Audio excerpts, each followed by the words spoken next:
Hey everybody, welcome back to Northernlion, please abiding by AFTERBIRTH Plus. Very easy run last time. We talked exclusively about mushrooms and Brussels sprouts and the etceteras, etceteras.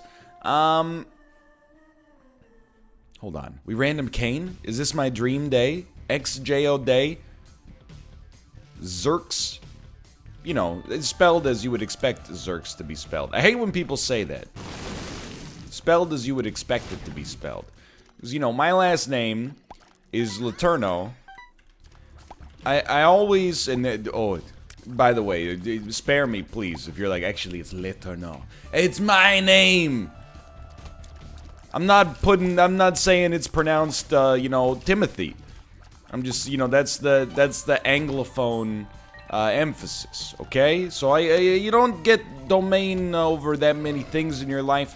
The reasonable pronunciation use case of your last name seems fair. Anyway, I always spell it because it's not a super uncommon last name. It's not the kind of name where, you know, most people have never heard it before, but it's different than, like, you know, Smith, Jones.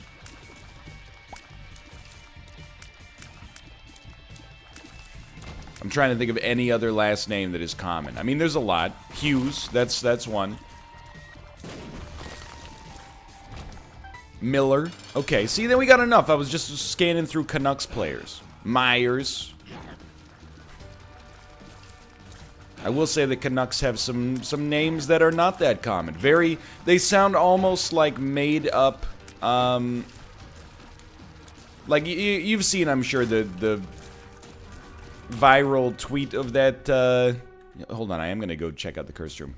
Like, this Japanese baseball game on the NES, they had to make up American names. They made up some just truly incredible ones, like Bobson Dugnut. The Canucks have a few players like that. I think I always default to the idea that Thatcher Demko is just the most ultimate fake name of all time. I mean, all names are made up, but you know, you get what I mean. Thatcher Demko. Thatcher the Snatcher.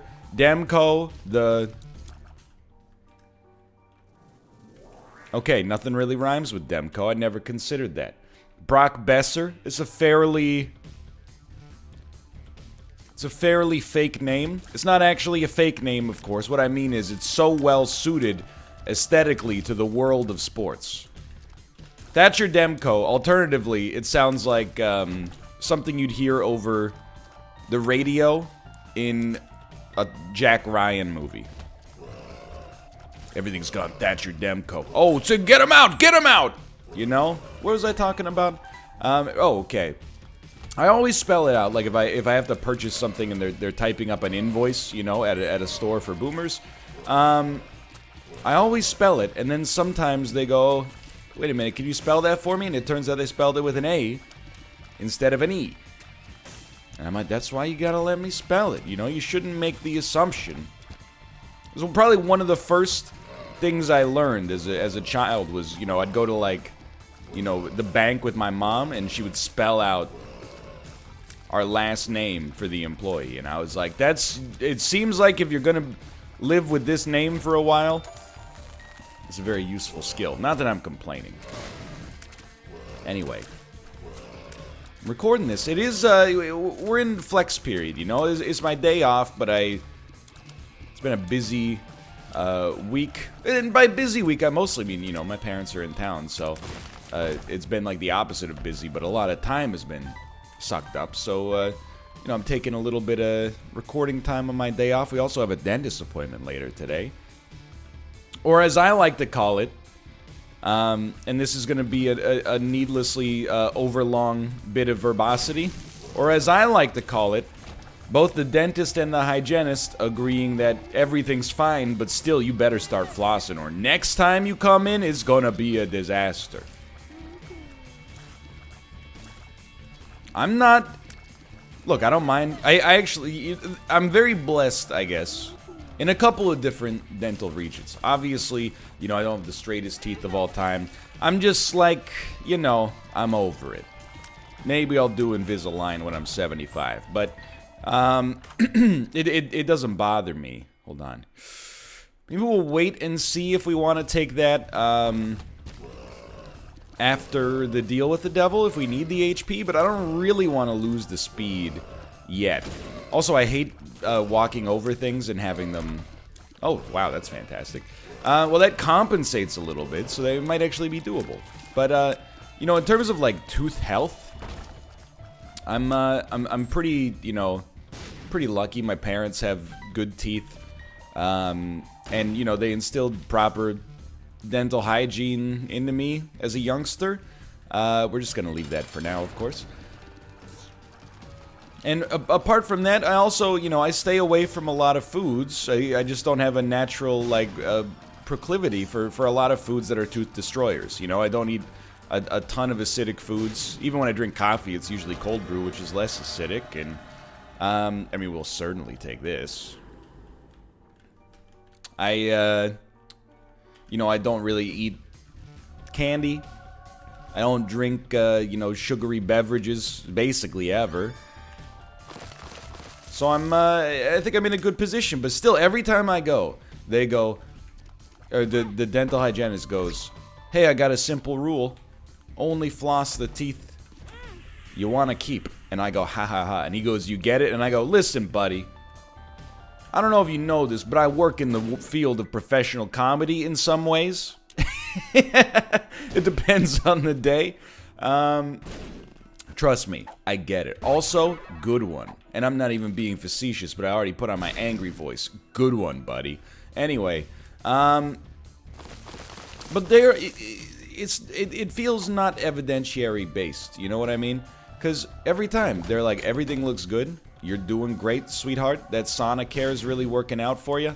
But at the same time, if you don't start flossing immediately, they're all gonna fall out of your head. Look, you should probably just trust the dentist. It's not that I distrust the dentist. I want to be clear. I'm not trying to say the dentist and the hygienist are incorrect about flossing. I floss on and off. There's really no good reason to say don't do it. You know, floss is cheap, and it doesn't take very much time, and I don't think there's a reasonable argument that it does more harm than good. Let's be honest, the times of the day where you're gonna floss, it's not like you got anything better to do. It's not like you're sitting there and you're like, oh, well, you know, I would have filed my tax returns, officer, but unfortunately, I had the floss, so you know how it is. You know, that's usually the late night season. But I would be scared into flossing more if they just lied to me at the dentist and were like, literally the only way for you to reverse damage you've done that only we can see is if you started flossing. Because as is right now, you know, it's like being a student and you're doing parent-teacher conferences, and, you know, the teacher is like, he's a great student, you know, he's doing really well in the course. Would be nice if he flossed, though. You know, you don't leave the parent-teacher conference with your mom being upset with you in that situation. As a result, you don't necessarily feel a serious pull and motivation to get any further ahead. You know what I mean? That's my opinion on the subject, at least. So yes, what I'm advocating is definitely a severe breach of medical ethics. I want my I want my dentist to lie to me and tell me that if I don't start flossing, I want them to look at the X-ray and just go, ooh, yikes. But anyway, the other reason I'm blessed is that I don't have a fear of going to the dentist. You know, does it hurt? Yeah, but like, so what? You know. I'm not trying to say you shouldn't... Well, actually, I am trying to say you shouldn't be afraid of going to the dentist, to be honest. Like, you know, I understand if you are, especially if you've had some dental-related, you know, issues in your life. I'm sure that, you know, it's an anxiety-inducing thing, but you can't justify the fear to me because it's better than the alternative. You might disagree with me on this, but, you know, if you have, like, some serious dental issues, it's still always going to be better to get it handled. You know, as soon, and this is just true for almost anything in life, but, you know, I don't always take my own advice in these subjects, but handling something as close as possible to the moment of its inception is always going to be a better option. Except occasionally there are situations where you're like, ooh, I'm just gonna forget about this and hope it goes away. And it does, but you shouldn't do that. That's, you're playing the lottery at that point. I think we will go BFF and kind of hope for the best here. Get some more familiars, maybe. But, you know, like... So I've, and I have experience in that, because I got my wisdom teeth taken out late. I do want to say that, you know, I mean, I had them out when I was maybe 26, something like that. Maybe 27. But, I had them taken out late because every time I went to the dentist when I was in high school and college, they said, you don't need to get them taken out right now. You can always wait and get them out a little bit later. Dealt with numerous infections, like really, really painful gum infections, basically. And, you know, I'm not a dentist. I didn't know what it was. I was like, oh, my mouth hurts. What's going on with that? And weirdly, it seems to have an origin point, like right at the back of my molars. Then when I finally had them taken out, the dentist, or the dental hygienist at first was like, well, it looks like maybe you've had some infection back here in the past. I was like, yeah! No kidding. Whose fault is that? Well, I mean, it's kind of a composite, you know? Probably my fault at some level, I'm sure. Eating foods that could get stuck in the little impactions. But anyway... My dentist, when I got the wisdom teeth taken out, was actually mad at me. He was like, why'd you wait until you were so old? But he's asking me serious questions that are hard to answer when you've got, like, a dude with a hammer in your mouth, you know? That's not a euphemism for once. It's always, you know, you got two choices, basically, right? When you got tooth pain or something like that. I mean, we're just going in for a routine cleaning. I don't want you to think I got, you know, gangrene or something, but... you know, you got two choices when it comes to tooth pain. Get it handled, or live with it for as long as possible, and then get it handled anyway. So, you know, it's probably best to get it handled at the start. I know what you might be thinking, and now that's easy for you to say when you live in Canada, where all your dental care is covered by the Canadian taxpayer. And you know what I'm gonna say if you watch the videos for a long time. That's not true. We pay our own dental care. And then you say, yeah, but it's probably cheaper than it is in America. And then I say, you know what? You're probably right on that one. I don't know. Lots of things are way more expensive up. Food is way more expensive up here, without a doubt. Like groceries and sundries, other such general store related goods and services. But, yeah, I mean, I don't know. I believe, like, medicine is cheaper. I wouldn't be surprised if dental care is cheaper. A lot of our medical professionals, when they, you know, complete their residency, or even just graduate, like, med school or, you know, dental school, pardon me, once they get their licenses, they're like, I'm gonna move to America, because I can make, like, you know, way more money. Okay. I get it, don't get me wrong. I'm not gonna throw you under the bus for that one. Let's be honest, okay? A lot of people who are in the medical field are not in the field for a love of the game. I'm not saying that they're completely cynical. I don't think that's fair or realistic. But, you know, a lot of people in the medical profession are there because it's a high-paying, you know, stable job that carries prestige, which is totally okay. I mean, they trust me. I know, you know, we have like physicians, we have surgeons in our family. By our family, by the way, I mean the family I've married into. It's not that my family is, you know, unsuccessful, but successful in other avenues. Like, drywall hanging. Which is not, again, you would, to be honest with you, I would have rather inherited some of that. Would have helped me around the house here in the home improvement situation instead of making me look like a fool. What is this room? But regardless, you know, I get it.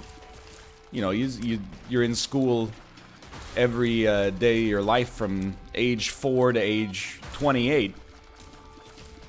You want to make sure you're getting, you know, maximum recoup on your investment after that. I don't know what I'm talking about. Well, I know just enough to get myself in trouble. Let's see what we got here.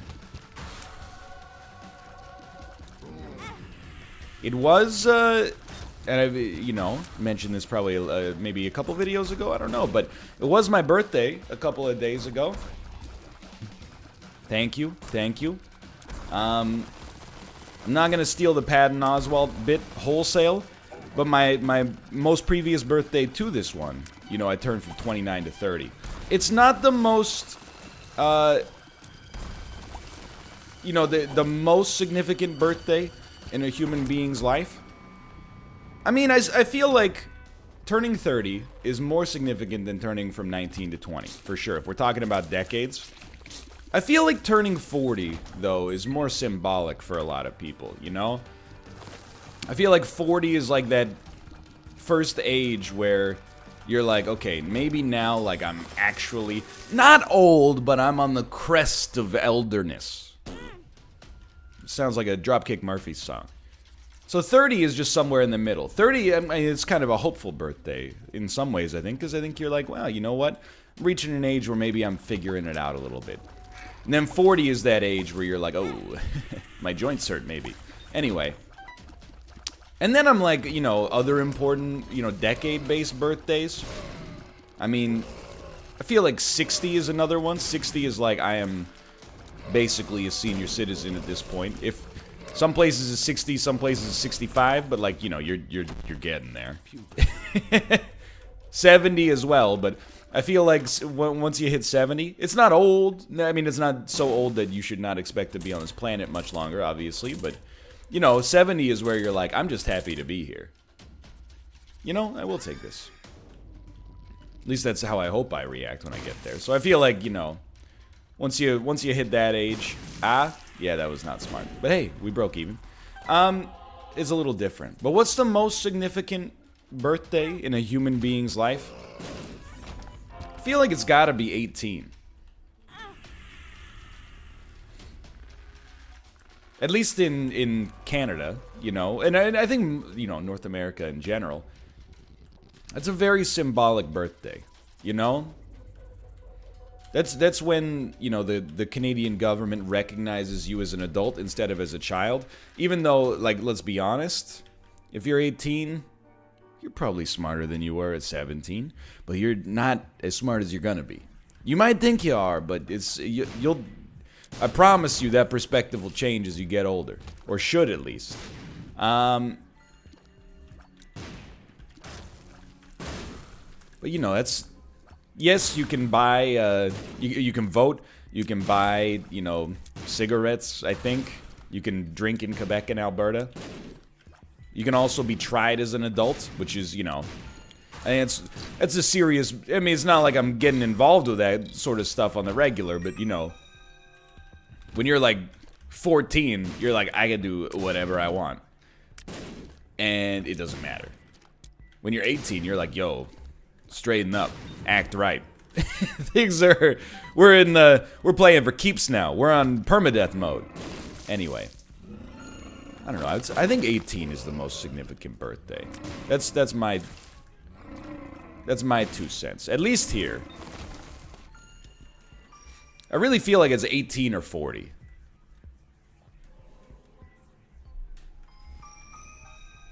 So the whole point of this conversation is that 31 is just kind of a, you know, it's a bit of a strange birthday. You know, my parents are here. They took me out for dinner. We had a very nice dinner, and then, you know, I was home by like 9 o'clock. It wasn't getting up to too much crazy stuff. Moreover, when I turned 30, people were like, wow, you're in your 30s now. You turn 31, people are like, yeah, shut up. You know, go to work. I think that's fair. It is kind of my attitude I've espoused on many occasions. You know, just... You don't get to take a day off from life just because it's your birthday anymore. And again, I was thinking, like, on my 30th birthday, what did I do? I did, like, the same thing. I went out for a delicious dinner, and then I was home by, like, 9:30. It's just the way I prefer to do it. What did I get for my birthday? Well, these are adult birthdays, friend. What I got for my birthday is somebody else paid for dinner. And then, on top of that, well, let's not go crazy. I don't want to make it seem like that. Kate got me the freshest shoes I've ever had in my life. The Puma Cross Tetris sneakers in black to let people know you're dealing with a double-digit Tetris 99 Invictus Master out there. The shoes are too cool for me, and I like that because it means I got to elevate my own coolness game. And she got me a new cell phone, which I've been stoked for because I've been using the same phone since the year 2014, which is, look, the phone I'm replacing is fine, but the battery life was getting down there, and it was slow when, you know, I would say every operation had like a minimum 1 to 2 seconds extra like load time versus, you know, what we're getting on the Pixel 4 right now. I feel like it was time. I'm a kind of if it ain't broke don't fix it sort of guy. My wife is like, you gotta, you know, at least experience the relative cutting edge of technology. I appreciate that we exist in the happy medium there somewhere.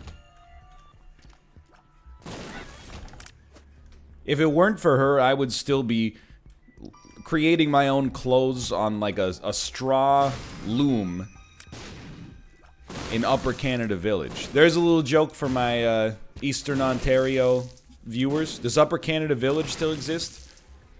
Upper Canada Village is the concept of it is exactly the same as the American concept of a pioneer village, where it's like a living museum where actors, I assume they're actors, or perhaps the Amish, I don't know, live, and, you know, they live in a society that is representative of what the world was like in, like, the 1800s in Canada.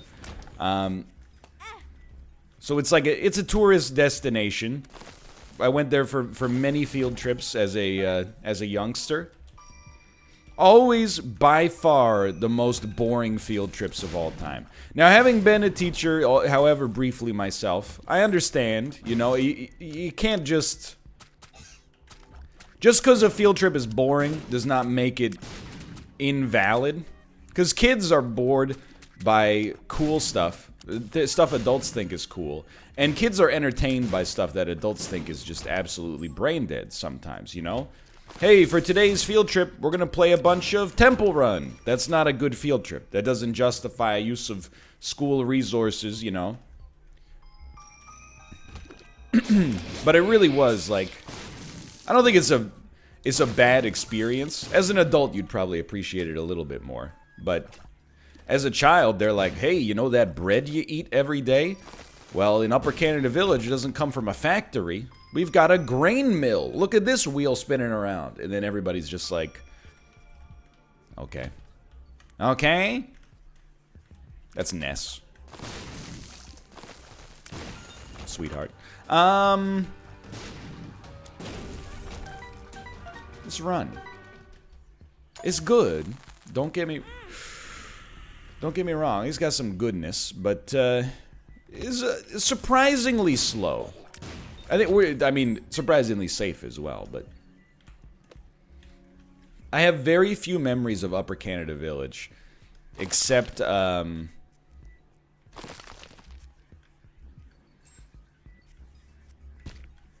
on, I'm trying to find the item room. Very few memories of Upper Canada Village, despite being there so many times. Except constantly asking myself, are these people actors? Like, surely they don't live like this all the time. Is that I don't know if that's a cool job or a horrible job. You know what I mean? Like, I kind of feel like that job sucks really badly. Maybe I'm wrong, though. I mean, I'm sure it could get worse, but I'll just give you my perspective, because you might be like, I don't know, it sounds pretty good. All you do is sit around all day and go, oh, you know, we got the Spanish flu. Yeah, but like, you know, it seems like, A, There's not a lot of opportunity for advancement, you know? When you start out, you're like, oh, I'm bereaved mother. And then, you know, what, you get promoted, all of a sudden, you're like, I'm the town seamstress, you know? Like, now I've got a speaking role. A group of middle school students comes in, and I go, good morrow to you. Welcome to my shop. If you should you like to peruse my wares, please beseech me. You know, that's like your new, that's your new role. Moreover, you know, you're kind of living, I mean, living like in an 1800s style is kind of unpleasant by modern standards, you know? I know you're just doing it like for a job, but I'm not saying you have to method, I don't think we even want that, to be honest. I'm not saying you have to method act and like, you know, get cholera, but there might be some times where you're like, man, I really wish they invented air conditioning in the 1800s, because I'm getting... How dare you suggest we besmirch and pierce the veil of historical accuracy offered by Upper Canada Village? No deal with the devil. Upper Canada Village. It's still around. 4.6 out of 5 with 3,500 reviews. It depicts a 19th century village in Upper Canada. Yeah, it's definitely still going. Let me see. In film. The 1973 version of The Adventures of Tom Sawyer was shot entirely on the grounds of Upper Canada Village. Incredible. Let's see what they got here. Oh, the Broom Maker, of course. The Gazette Printing Office. Tim Smith's Shop. And the Union Cheese Factory. Anyway, I'm not against Upper Canada Village. I think a Pioneer Village is pretty cool. But as a child, you don't care, right? Keep in mind, you know, I was born in 1988. The year 1975 felt like it might as well have been ancient Rome, you know, to me. Now, I mean, the longer you live, the more you realize. You ask me, like, what's the most distant date that you would still call recent? I'm like, probably, I would say, like, 1918, you know? I'm like, you can still see, you know, the people that were born in that year are still alive, some of them. I mean, very few. So there is living memory, although probably a little unreliable, of what the world was like back then. And, you know, at the end of the First World War, that, you know, there were echoes, or not echoes, I'm trying to think of the way to phrase it, but, you know, the ending of that war and the conditions resulted therein, you know, shaped a lot of the world that we live in the modern day. So, yeah, I'd say, to me, even though I'm not old, I'm like, you know, 1918? Yeah, that's relatively recent. But when you're a kid, like, you're like, you were born in the... you were born in the 1960s? You're ancient. I maintain, you know, my parents were born in the, like, early and mid-60s. As a kid, I was like, you're old. Even though I'm pretty sure my mom was like 23 when she had me. She might have even been 22. The older I get, the younger my parents get. Because all my other people my age, their parents are like in their mid-60s, even older sometimes. My parents they've just entered their mid-50s. And I'm like, man. How is it you guys have aged backwards somehow? Just on a mathematical level.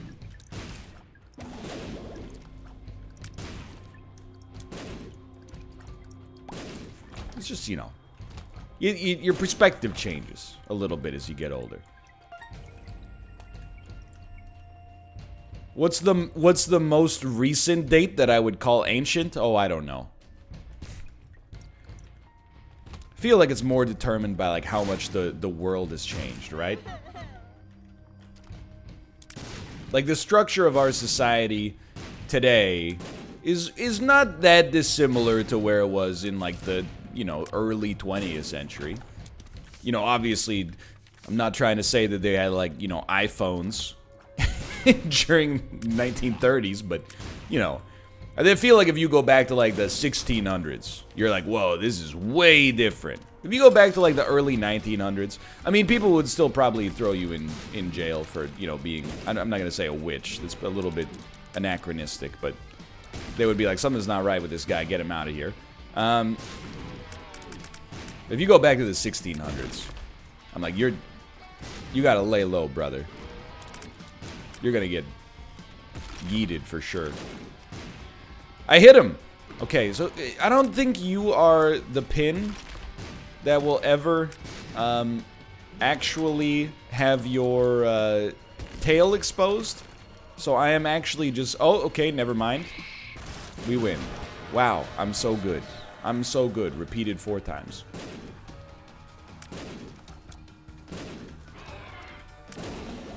Right, yeah, he went to the center there.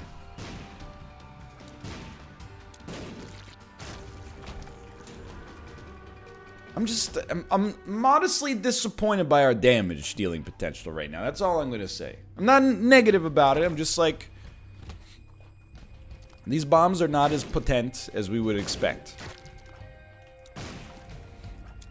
That's okay. Anyway, I don't know. You could do a whole, you could do one episode on birthdays a year. It's like 32 to 34, also not that important as far as birthdays go. 35 is like, you know, it has the same sort of relevance that any mid-decade birthday has, which is you're leaving your early to mid whatevers and going on to your late whatevers.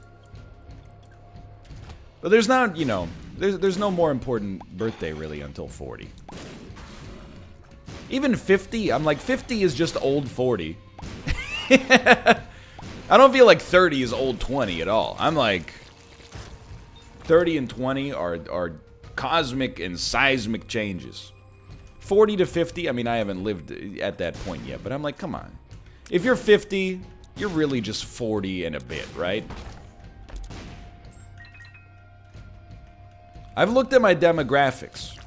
We do have at least some people who have claimed to be in their 50s watching these videos.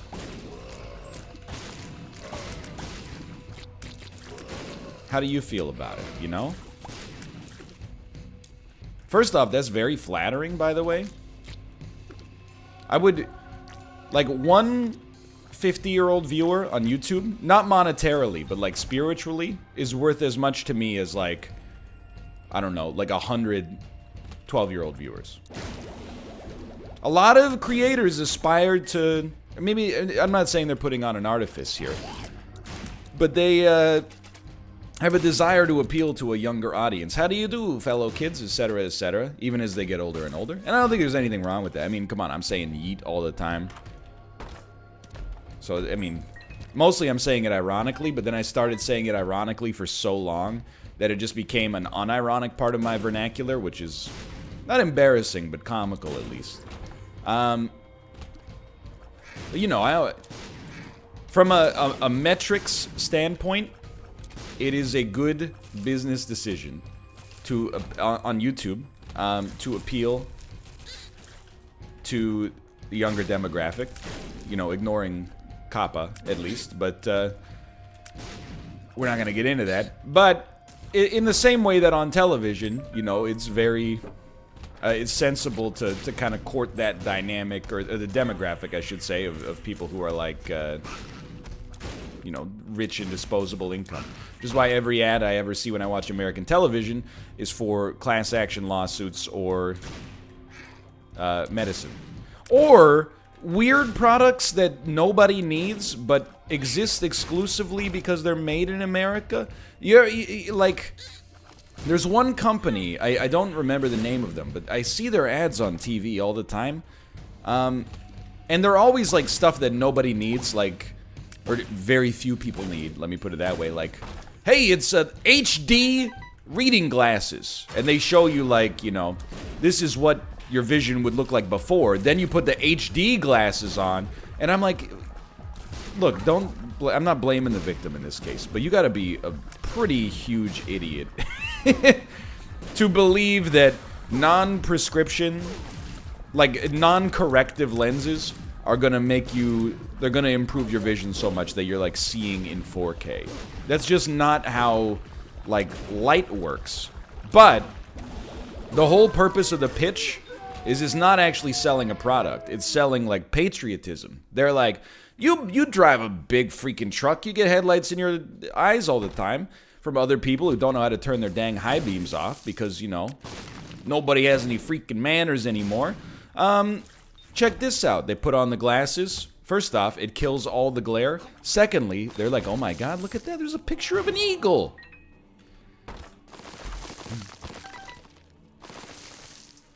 But it's not really that I'm like, oh, I could easily debase myself and court that young demographic for viewers on YouTube. But I choose not to. I choose to elevate myself to a position of more legitimacy. It's not really like that. It's just I talk like an old man and have since I was 16. So, whenever I see people and they're like, hey, you know, you always think all your viewers are younger than you. I'm in my 40s and I like watching your content. I'm like, that's the greatest compliment you could ever give me. Somebody with some actual life experience is like, these videos are worth watching. You don't get any sweeter than that, you know? That was, you know, you sniped me. You got me.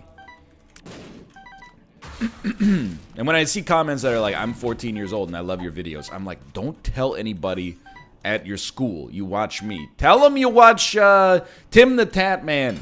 It'll be better for your social credibility. Don't tell them you watch. If you're in a room of a bunch of 30-year-olds, you go, hey, I watch Northernlion on YouTube. They're gonna be like, wow, this guy's really like emotionally developed for his age. If you do it at your 9th grade orientation, people will be like, what a loser. He watches a boomer. He doesn't, not only does he not have blue hair, he doesn't have any hair at all, dummy. He doesn't even have his own special line of G Fuel. What are you doing? This is why the more Isaac I play, the lower the time becomes where I go insane. Okay, so I mean, obviously we're not gonna take soy milk with the bombs. That's just, it's not zany, it's just self-destructive. Monstro's lung with the bombs, now we're talking, you got some cool stuff, but it used to be like, oh, you know, if an Isaac episode goes for over an hour, we're gonna get in some trouble psychically. Now it's like, if an Isaac episode goes over half an hour, NL's gonna be, he's gonna be saying some wild stuff. He's gonna be doing a 15-minute bit about Upper Canada Village. Nobody even knows what it is.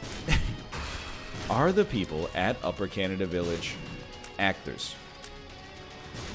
Okay, Google. My phone told me it didn't even recognize my face. I'm wearing glasses. Is it because I let my hair grow out? Thank you. I don't know how to use this thing yet. Maybe just give it a quick squeeze. Hello, this is my face. Okay, Google. Are the people at Upper Canada Village actors? Here are some results. Period actors. Snacks are also available. Record-breaking crowds visit Pumpkinferno. Okay, so there's still some still some kinks to work out in the old Google Assistant. Anyway, that's my only use case for, you know, okay Google, Alexa, Siri, etc., etc.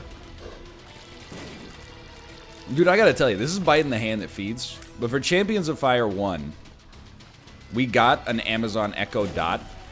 This is 2017, so it's a little, actually, it might have been 2016. The years have no relevance for me anymore. So we got an Amazon Echo Dot.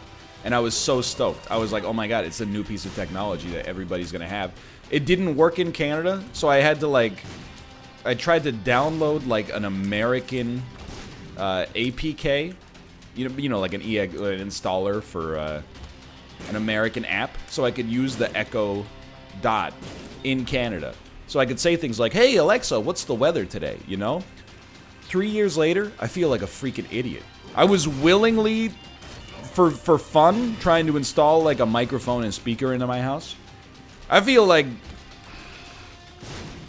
I don't know if I've ever seen, myself included, but the consumer-facing populace turn so quickly on a single device. It's not just the Alexa, you know, I'm talking about the Google Home, you know, the Facebook portal, which is just a horrible name. I just want to...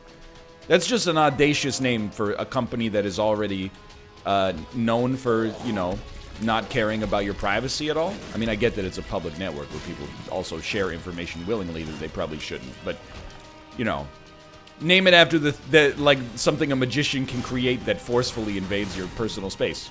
But like 3 years ago, I was like, man, Alexa's so cool. Now I'm like, oh my god, never would I willfully put one of these devices in my home. Are you kidding me? An open microphone at all times? You know, we gotta have some semblance of privacy in our homes. I'm not, by the way, I'm sure like a lot of you own Alexas, Google Homes, etc., etc. It's not like, you know, I mean, I have a smartphone, so the microphone is always on. I'm undermining my own argument so well, I don't even know where I stand now. But, you know, I feel like there's a difference. What do you actually get out of the Alexa? Is you can go, hey, Alexa, hey, order bananas, and then like a day later, or, you know, even a couple hours later, bananas arrive at your doorstep. Okay, I mean, that's pretty cool. But is it worth, you know, what you give up in the process? I don't know. I don't know about that one. And by I don't know, I mean I know that it's not worth it for me. I'm just, every time we go to the movies, we see the Facebook portal ad, and I'm always just stunned. I'm like, man, Mark, just at least give it a couple years to like rehabilitate you and your company's image before you start going like, hey, I know we're in a lot of trouble right now, but what do you think the odds are you would put an open camera and microphone in your home that goes directly to my office at all times? Hi? Okay, let's do it. Anyway, thanks for watching. I hope you guys have enjoyed the episode. If you did, click the like button. It was a great deal. Of course, subscribe if you want to see more in the future. For now, thanks for watching. I will see you next time. See ya!